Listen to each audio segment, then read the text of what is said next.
할렐루야. 사무엘상 18장에 보면은 이랬어요.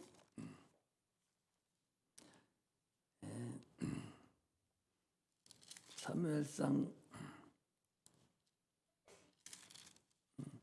16장에 보면은 이랬어요. 사무엘상 16장 23절에 보면 하나님의 부리신 악신이 사울에게 이를 때에 다윗이 수금을 취하여 손으로 탄즉 사울이 상쾌하게 낫고 악신은 그에게서 떠나니라 그랬어요. 이 찬양을 부르고 이 기타를 치고 피아노를 치고 드럼을 치는 이 하나님의 영광이 참으로 능력이라는 것을 구약 성경은 계속적으로 나타내 주고 있고, 또 바울과 실라가 감옥에 갇혀 있을 때에 그들이 하나님께 찬양을 드렸을 때에 옥문이 열리고 착고가 풀어지는 그런 역사가 나타났어요. 이만큼 찬양이 대단히 능력이 있다는 사실을 여러분 아시고 찬양을 마음껏 많이 드리고 하나님께 주어진 그 찬양, 그 직분을 잘 감당하면 당신들이 하나님을 버리지 않는 한 하나님 버리지 않고 끝까지 지켜주신다는 사실을 아시고, 우리 교회가 2022년도에는 찬양이 좀 더 살아서 참으로 교회가 찬양으로 우뚝 서고 많은 젊은이들이 와서 찬양을 하는 영광 돌리는 귀한 은혜가 임하기를 주의 이름으로 축복합니다. 할렐루야. 오늘 하나님의 말씀은 사흘 동안에 일으키리라라는 제목으로 오늘 말씀을 드립니다. 사흘 동안에 이 성전을 헐라. 이 성전이 46년 동안 지어졌는데 이 성전을 헐어라. 그러면 내가 사흘 동안에 이 성전을 일으키겠다라고 하시는 그 말씀을 통해서 제목을 사흘 동안에 일으키리라라는 제목으로 오늘 말씀을 드릴 겁니다. 은혜 받으시기를 주의 이름으로 축복합니다. 하나님은 영원하신 분이죠. 그것을 잘 알아요. 하나님이 영원하다면 우리도 그 하나님의 자녀로서 영원함을 같이 누릴 줄 알아야 돼요. 하나님이 영원한데 어쩌라는 거냐? 너도 영원하라는 거예요. 여기 영원이라는 것은 주님과 함께 천국에서 영원함을 얘기하는 거예요. 마귀도 영원하죠. 그것들도 귀신들도 영원해요. 영원히 꺼지지 않는 불에서 심판으로 형벌로 영원히 죽지 않고 거기서 심판을 당한다라고 말씀하고 있어요. 그러므로 우리도 우리 영원히 사는 그 주님과 함께하기를 바랍니다. 하나님을 우리가 하나님 아버지 이렇게 불러요. 하나님 아버지라고 부르는 것은 우리 육신의 아버지라는 것이 아니라 영의 아버지다라는 것을 얘기합니다. 육신의 아버지도 물론 있죠. 그러나 육신의 아버지는 우리 육체를 내놓은 것이고, 영은 우리 영혼의 아버지, 그분이 하나님이라는 거죠. 하나님과 우리의 관계는 부모와 자식 관계하고 똑같습니다. 육체가 있어서 육체의 부모가 얼마나 자녀를 사랑합니까? 여기 육체의 부모라 하니까 바로 난자만 부모가 아니라 그의 할아버지도 증조 할아버지도 고조 할아버지 다 그의 자녀입니다. 그 부모가 자녀를 얼마나 사랑하는가. 마찬가지로 하나님께서 우리를 사랑하시되 부모가 자녀를 사랑하듯 사랑하는, 이건 하나의 우리가 더듬어서 육체를 통해서 하나님 우리를 얼마나 사랑하시는가를 알려주는 그런 지표예요. 우리는 한 자녀를 사랑하고 싶어도 육체가 연약하고 물질도 없고 그래서 마음껏 다 주고 싶어도 주지 못하는 게 우리 인간들이거든요. 그러나 하나님은 전능하신 분이고 영원하신 분이기 때문에 너희가 악할지라도 좋은 것으로 자녀에게 줄 줄 알거든 하물며 하늘에 계신 너희 아버지께서 좋은 것으로 주시지 않겠느냐라고 우리에게 말씀하세요. 어린아이가 부모의 사랑을 받고 어려서부터 성장해 가죠. 시간이 지나고 세월이 지나가면 이제 부모가 나를 얼마나 사랑했는가를 우리가 점점 알아가게 됩니다. 그리고 그 아이는 또 커서 자기의 자녀를 또 자기가 부모의 사랑받은 만큼 사랑한 만큼 또 사랑해줘요. 그래서 찬송가 85장에도 보면 그 사랑 받은 사람만 그 사랑 알도다 그랬어요. 사랑을 받고 큰 자녀는 자기 자녀를 또 낳아서 또 그 자녀를 자기가 사랑받은 것을 본받아서 그대로 사랑을 해줘요. 사랑받지 못하고 큰 사람은 결국 또 사랑을 자기가 받지 못했기 때문에 사랑이 뭔가를 잘 몰라서 또 사랑을 할 수가 없어요. 물론 다는 아니지만 대부분에 그렇습니다. 그래서 양가 부모 밑에서 잘 자란 아이가 참으로 결혼생활도 잘하고 신앙생활도 잘하고 자녀도 잘 키운다는 것은 그건 우리 인간의 법칙으로 알돼 있듯이 우리가 하나님의 사랑을 받은 사람만 하나님의 사랑을 알 수가 있어요. 그런데 사람들은 자기가 사랑을 받고서도 그 사랑을 모르는 거예요. 내가 나된 것이 내 똑똑해서 된 걸로 착각하는 거예요.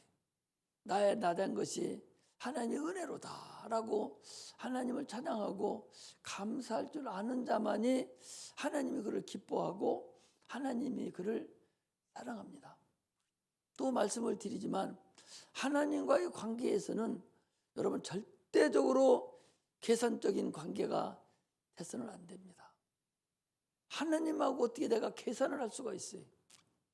물질을 드린다 한들 우리가 하나님을 사랑한다 한들 우리가 헌신을 하고 봉사를 한들 어찌 그분의 사랑을 내가 다 보답할 수 있겠어요?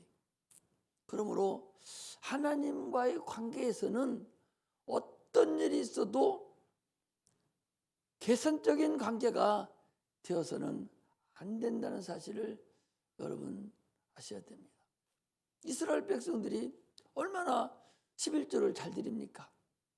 참으로 그들이 10회를 구분하되 근처에 11조까지 드릴 수 있도록 뿌리에 보이지 않는 것까지 다 세서 잘듯절매하게 드렸지만 하나님이 그들을 기뻐하지 않았어요. 너희들 내게 돌아오라고. 이 독사의 자식들아 화 있을진저 하면서 나무랬어요. 그 뭐냐? 사랑으로 하지 않았기 때문에. 계산적으로 하나님을 사랑했다는 거예요. 새 계명을 너에게 주느니 내가 너희를 사랑한 것 같이 그랬어요. 내가 너희를 사랑한 것 같이 우리도 주를 사랑해야 되는데 계산적인 사랑이 아니라 온전한 사랑에 푹 빠져서 무엇이든지 주님 앞에 다 드리고 싶은 마음. 육체도 달라면 다 드리고 자녀도 달라면 드릴 수 있는 재물도 달라면 다 드릴 수 있는 그런 사랑인과의 관계가 이어져야 하나님을 진심으로 사랑하는 거예요.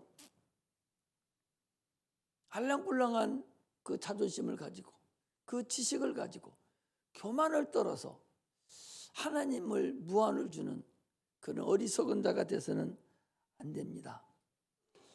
하나님의 관계는 참으로 육체의 관계를 떠나서 온전하게 하나님의 관계가 아러져 갈 때 장성한 분량에 들었다 그래요. 할렐루야. 그리스도인들은 여러분들과 나는 기독교인이라고 그러죠. 우리는 하나님의 사랑을 체험한 자들입니다.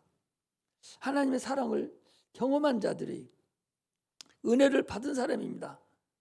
하나님이 나를 얼마나 사랑하는지를 또한 아는 사람들이 그렇다면 참으로 그분께 사랑할 수 있는 그분이 아니면 안 되겠다고 모든 걸 다 맡기고 그분을 의지하는 그런 사랑의 성도들이 되시기를 주의 이름으로 축복합니다. 그분은 인류를 위해서 여러분과 나를 위해서 독생자까지 세상에 보내신 자, 우리 멸망의 구원에서 영원의 멸망에서 우리를 구원하시려고 이 땅에 아들을 보내신 분, 또 이제는 우리가 또 구원받은 우리가 혹시나 또 마귀 귀신들에게 떠나가까워서 성령을 보내주셔서 우리와 사귐을 갖기를 원하고 우리가 함께하기를 소망하는 그런 하나님이라는 사실을 우리가 알아야 됩니다. 우리에게 사늘에 속한 신령한 복을 우리에게 주시기를 원하셔요. 그래서 영적 존재를 만드는 거예요. 함께하고 교제하기를 원합니다. 오죽했으면 인간을 만들 때 하나님과 형상과 하나님 모양대로 우리의 형상과 우리의 모양대로 사람을 만들자 한 것은 어떤 짐승이 어떤 피조물이 하나님 닮은 형상과 피조물이 어디 있어요? 오직 우리 구주 우리 하나님만이 우리를 자기 형상과 모양을 닮아서 우리를 지으셨다고 그랬어요. 그러므로 우리는 그분과 사귐하기를 원해야 돼. 형상과 모양대로 우리를 창조하셨다고 그랬어요. 그래서 첫 아담을 창조하시고 그를 영적 존재가 되게 하시고, 그리고 그 아담의 또 결국 가서 인간의 연약해서 또 범죄하고 영원히 지옥 가게 생긴 인간들을 하나님은 그 사랑의 끈을 놓지 않으셨다고 주님 말씀하고 계세요. 자녀가 아무리 잘못해도 이놈 새끼 호적에 판다고 나가라고 아무리 소리 질러도 결국 자기 새끼예요. 어디로 가겠어요? 마찬가지로 하나님께서 인류를 만드시고 선악과를 먹지 않은 먹는 그런 범죄함으로 인해서 영원히 지옥 가게 되었지만, 그러나 우리에게 그 하나님의 은혜의 끈, 그 사랑의 끈을 놓지 않으시고 아브라함을 택하셨죠. 아브라함을 택하셔서 그에게 약속하셨죠. 내가 네게 오리니 아들이 있을 것이라. 임마누엘을 약속하셨어요. 인류의 최초의 그 믿음 있는 아브라함을 택해서 내가 네게 올 텐데 내가 너와 영원히 함께 하겠다. 네 자손과 함께 하겠다. 라고 하는 그런 큰 은혜를 베풀어 주셨죠. 그래서 아브라함의 자손들에게, 그의 백성들에게 성막을 지으라 가시고, 그래서 모세를 통해서 성막을 짓고, 그 성막 안에는 하나님의 말씀이 계시고, 그래서 그 성막이 점점 더 편찬해서 솔로몬에 의해서 성전을 짓고, 이 성전은 하나님의 이름이 계신 곳이다. 그리고 너희는 이곳을 향해서 기도하면 하늘에 계신 하나님이 너희를 들으신다라고 하는 성전을 지으셔서 그곳에는 하나님 이름이 계신 곳이라고 우리에게 알려주시면서 하나님과 함께하고 하나님과 가까이 하는 법을 우리에게 가르쳐 주셨습니다. 그래서 성전은 하나님이 계신 곳이고 하나님의 이름이 계신 곳이 성전입니다. 그런데 이스라엘 백성들이요, 하나님을 말씀을 또 어기고 그들이 또 하나님께 범죄함으로 인해서 그 성전이 무너지고 그들이 포로로 잡혀가는 역사가 또 나타났어요. 그리고 하나님은 그래도 끈을 놓지 않으시고 다시 70년 후에 그들을 다시 본국으로 회복시키시고 그곳에서 무너진 성전을 다시 재건시켰어요. 다시 졌습니다. 그래서 그 성전이 예수님 오실 때까지 지속되었어요. 그 성전이 지속되는 동안에 헤롯이라는 왕이 이스라엘 백성들 환심을 살려고, 유대인들이 환심을 살려고 46년 동안 계속적으로 리모델링을 계속한 거예요. 성전이 참으로 웅장하고 아주 대단하도록 그렇게 계속적으로 증축하고 웅장한 그런 성전이 이어진 거예요. 그 제자들도 예수님과 함께 갈 때 저 성전을 보시라고 할 정도로 성전을 자랑하고 성전 생활을 그들이 했었습니다. 주님께서 오늘 본문에 말씀하시는 이 성전을 헐라 내가 사흘에 일으키리라. 마태복음 24장 2절에 보니까 돌 하나도 돌 위에 남지 않고 다 무너뜨리라.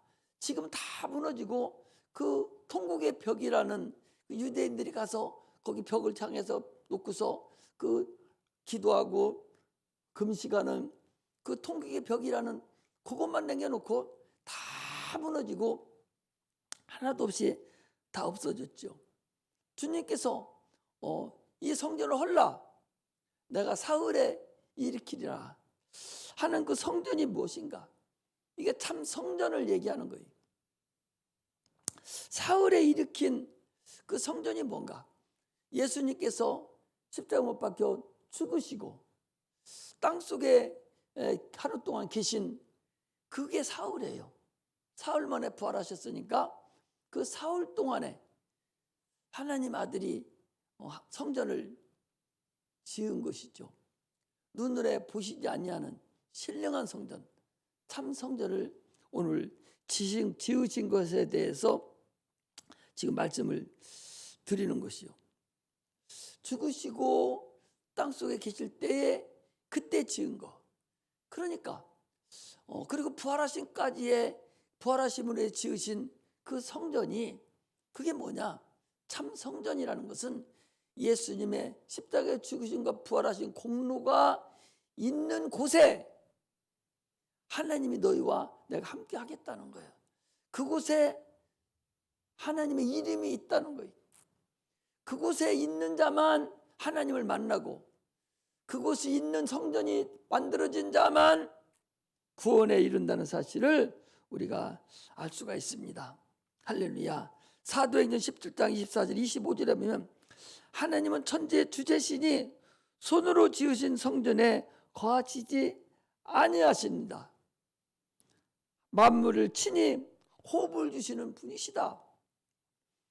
성전이라는 것은 주님이 십자가에 죽으시고 부활하신 그 사흘 동안의 역사를 이걸 성전이라 한다. 그런 말씀이에요. 그 성전의 역사가 이제는 내 안에 예수 그리스도를 통해서 내 안에 들어와 있어야 그가 구원받은 은혜가 있다는 사실을 우리에게 지금 말씀하신다는 사실을 아셔야 됩니다. 주님의 거하시는 성전, 내가 너희들과 함께 하겠다는 그 성전은 주의 공로가 있는 그런 심령을 얘기하는 거예요. 여러분들과 내 속에 주의 공로가 없다면, 그의 피 흘리시고 죽으시고 부활하신 그 공로가 없다면 그 성전이라고 할 수가 없죠. 그게 성전이 아니라면 우리는 구원에 이를 수가 없어요. 그러므로 우리는 참으로 죽은 자 가운데서 살아나신 사흘 동안 무덤에 계셨던 그 하나님의 아들의 공로, 그 공로가 있는 곳이 참 성전이라는 사실을 우리가 아셔야 됩니다. 주님은 성전에만 계셔요. 그의 공로가 있는 곳에만 계십니다. 그의 공로가 뭐예요? 십자가에 피 흘리신 그 공로예요. 고난당하시고 죽으신 그 공로예요. 그래서 하나님은 어떤 곳에 계시냐? 예수의 피가, 그의 공로가 있지 않는 어떤 곳에도 주님은 역사하지 않는다는 사실을 여러분 아셔야 됩니다. 그러므로 우리의 신앙생활은 주님이 계신 피의 공로가 있는 일을 행하셔야 돼요. 전도하는 거요. 그게 바로 예수 십자가의 공로를 인정하고 십자가의 피를 전하는 거예요. 그 피 있는 곳에만 주님은 역사하시는 거예요. 피가 없는 곳에는 우리 주님은 쳐다보지도 않으셔요. 오직 자기의 피가 있는 사람, 그 사람만 역사하는 거예요. 예수의 피가 철철 넘쳐오는 곳에만 주님은 눈을 드사 그와 함께 한다는 사실을 우리가 아셔야 됩니다. 주님은 자기 피가 있고 자기 십자가의 공로가 있는 그 성전에만 관심을 가지셔요. 아무리 당신이 무슨 유창한 찬양을 하고 유창한 섬김을 다 하고 무슨 일을 다 한다 할지라도 예수 공로가 빠진 자기 의로 드린다면 그건 큰 의미가 없다는 사실을 여러분 아셔야 됩니다. 어떤 사람은 신앙이 요즘에 약해져서 내가 금식해야 되겠다고. 물론 금식해야 되죠. 그러나 그 금식이 자기 의로 자기가 굶고 힘듦으로 인해서 하나님의 은혜를 받으려고 한다면 그것 또한 우상이다 그 소리예요. 오직 예수 공로로만 은혜서 내가 자꾸 성령의 충만함으로 주를 만나려고 같은 은혜를 쓰고 노력을 하는 것이 그곳이 바로 성전이라는 걸 알아야 돼요. 그렇지 않은 곳에는 의미가 없어요. 하나님을 알지 못하면 여러분 소용없어요. 말씀 백날 천날 알아도 예수 피를 모르고 하나님의 은혜를 모르는 사람은 말씀 알아서 뭐예요?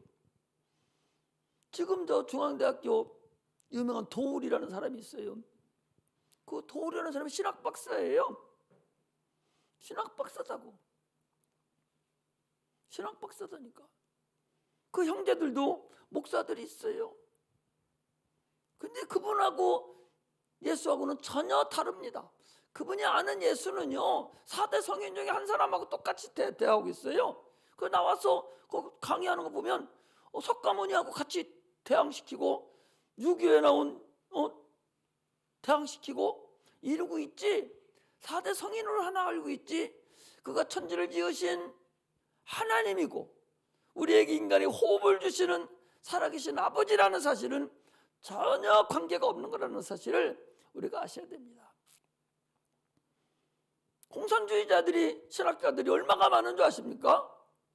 착각하면 안 돼요. 성경을 알아도 성령으로 알아져야 되고 예수 피로 알아지고 하나님의 피를 내가 체험하고 발견하지 않으면 그거 의미가 없는 거예요. 우리는 사흘 동안에 일으키는 그 성전이 내 안에 반드시 자리 잡고 있어야만이 구원에 온전히 올인할 수 있다는 사실을 우리는 아셔야 됩니다. 예수의 공로가 있는 곳, 십자가에 못 박혀 죽으시고 부활하신 그 공로 있는 곳에만 하나님은 관심을 가지시지, 공로가 없는 곳은 주님과는 아무 상관이 없어요. 우리 신앙은 예수의 공로가 계속돼서 이어져 가야 돼. 채워져 가야 돼. 자, 에베소서 2장을 한번 잠깐 보겠습니다.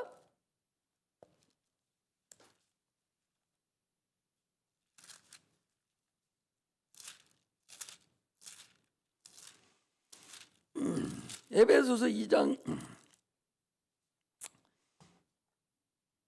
20절에 보니까 에베소서 2장 20절 너희는 사도들과 선지자들이 터 위에 세우심을 입은 자라. 그리스도 예수께서 친히 모퉁이 돌이 되셨느니라. 그의 안에서 건물마다 서로 연하여 주 안에서 성전이 되어가고 너희도 성령 안에서 하나님이 거하실 처소가 되기 위하여 예수 안에서 함께 지어져 가는, 무엇을 지어져 가? 성전을 지어져 가느니라. 그러니까 성전을 지어져 간다. 서로 연해서 성전을 지어가지고 간다니까 성전을 자꾸 짓는다는 것으로 착각하시면 안 돼요. 지어져 간다는 얘기는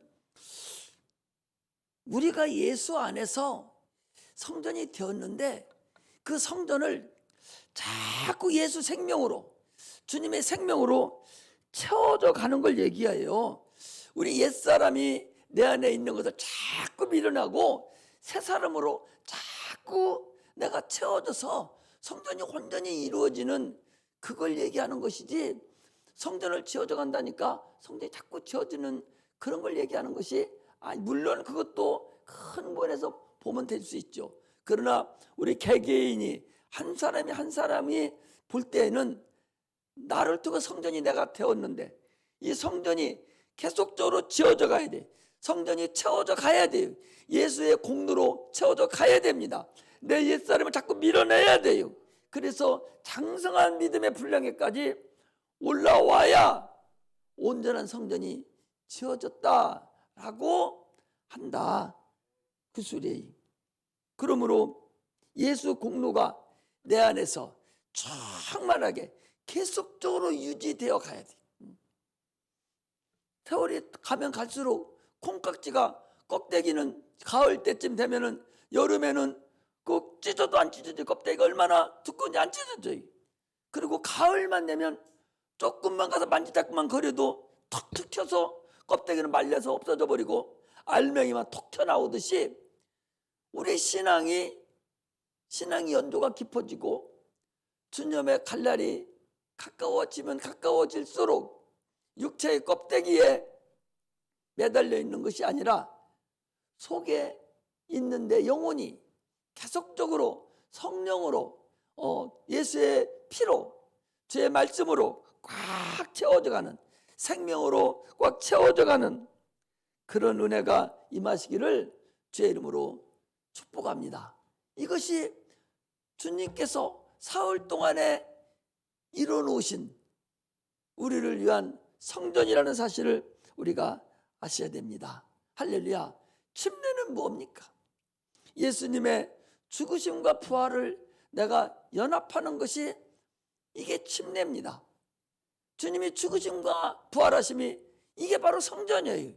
이것이 내 안에 들어와 있어서 참으로 우리의 삶 속에서 참으로 하나님의 사랑이 꽉 차고 넘치는 그런 삶을 우리가 살 것을 지금 말씀하신다는 사실을 우리가 아셔야 됩니다. 할렐루야. 그래서 오늘 주님께서 그 12 제자들에게 하시는 말씀이 바로 그거예요. 이 성전을 헐라 내가 일으키리라. 세상적으로는 46년 동안 그렇게 잘 지어놨지만, 그러나 그거 의미 없다는 거예요. 우리는 육체입니다. 여러분들 큰 나무를 이렇게 인터넷에서 보니까, 이 아름드리 나무를요, 그 복수들이 양쪽에 전기톱을 가지고 한 번에 쫙 하는데, 그게 죽어도 100년 500년 된 나무일 것 같아요. 그런 나무를 한 번에 끊어내버려요. 그러면 그게 바로 죽었냐? 이미 끊어졌어요.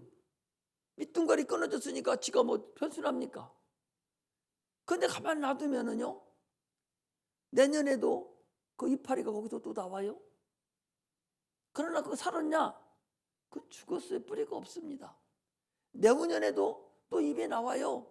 나오지만 현찮습니다. 보통 끊어놓으면 5, 6년, 10여 년 그냥 가는 것도 있어요. 바로 마르지 않습니다. 차곡차곡 속부터 말라가기 시작해서 껍데기만 나중에 났고, 물기 조금 끝나면은 그때 죽어요. 우리가 하나님을 알고 예수를 믿으면서 나는 구원받은 것 같지만, 이미 밑둥거리 끊어져서 이미 끝나버렸는데 내가 살아있는 줄로 착각을 하고 있는 자가 있으면 안 된다, 그 소리.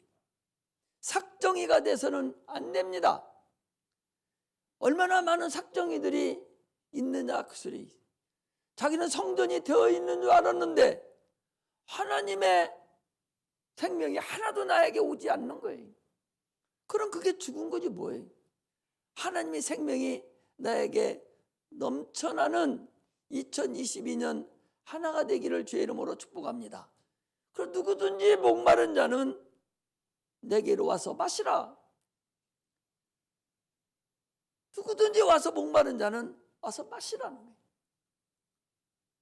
아직도 목마름이 없고 아직도 하나님에 대한 사모함이 없고 그러면 이미 잘못되겠다는 사실을 우리가 알아야 됩니다.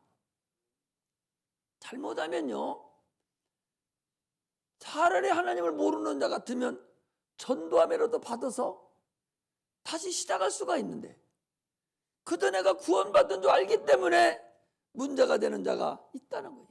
이 사흘 동안에 일으키는 이 주의 성전이 내 안에 없다면, 아직도 첫사랑이 회복되지 않고 아직도 그냥 그대로 있다면, 내가 육체가 나이가 먹어서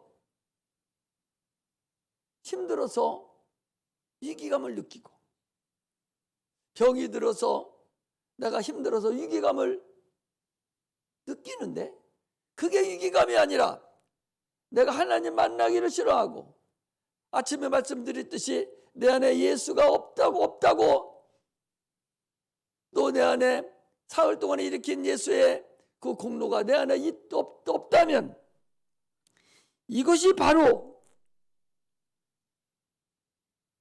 위기라는 사실을 스스로 알아야 돼요. 해마다 1월 1일은 돌아옵니다.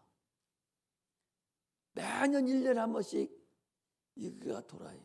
나는 70번 돌아왔고 어떤 이는 20번 돌아왔고 어떤 이는 80번 돌아온 자도 있고 40번 돌아온 자도 있어요. 이 돌아올 때마다 내가 참으로 주의 날을 계산할 수 있는, 자기의 삶을, 자기의 날수를 계산할 수 있는, 자기를 뒤돌아볼 수 있는 그런 기회가 참으로 하루 종일 오늘은 있으시기를 바랍니다. 오늘 새벽 예배 때도 시편 90편 아침에 드렸던 1절에서 7절에는 말씀을 드렸고 오전 시간에도 드렸고 이 오후 시간에도 같은 얘기예요.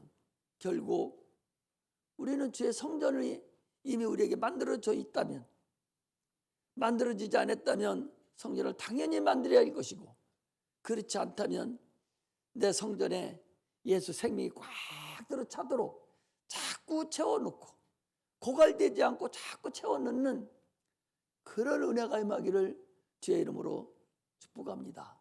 여러분, 목사는요, 여러분들이 어느 정도의 신앙의 영적인 상태를 어느 정도는 알아요.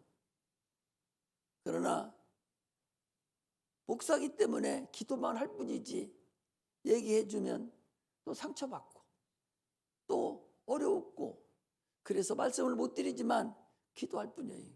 그렇기 때문에 여러분들, 우리는 이제는 금년 2022년도에는 새로운 출발, 새로운 마음 다짐, 이를 통해서 신앙생활을 하시기를 주의 이름으로 축복합니다. 마지막으로 주님께 말씀드릴 것은 하나님의 관계를 사랑의 관계로 온전하게 다시 회복시키는, 어떠한 관계에서도 부모가 자식을 사랑하듯이, 할아버지가 할머니가 손자를 사랑하듯이 주님이 우리를 그렇게 사랑하고 있다는 사실을 아시고 사랑의 관계가 온전히 회복되는 그런 은혜가 임하시기를 주의 이름으로 축복합니다. 기도하겠습니다.